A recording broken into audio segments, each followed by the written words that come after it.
The Department of Public Health Dentistry organized a dental treatment camp for people who are unable to visit a dental hospital on Monday at Our Lady of Rosary Church, Caranzalem. Nearly 60 to 70 patients were screened during the camp, and necessary treatments like cleaning, filling, removal, extraction were carried out in an equipped dental van. The intensive cases were referred to the Goa Dental College and Hospital, Bambolim. Camp is conducted for senior citizens and people who cannot come to dental college. We always have 2 camps in a week, and we are doing it for the last 1 decade.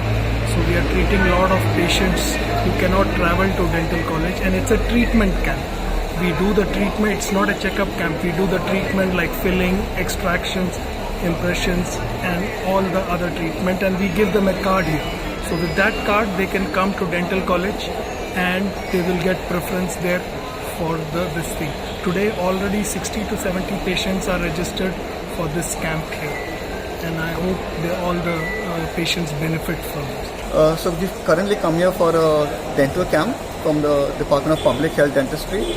So it's not only a checkup camp, so we are also doing treatment. So we do checkups and basic treatment, and those more intensive cases, extensive cases, we refer back to Bambolim. So we do many of these a year, and it's really beneficial to patients who cannot travel to Bambolim, or those who aren't aware of any dental conditions that they have.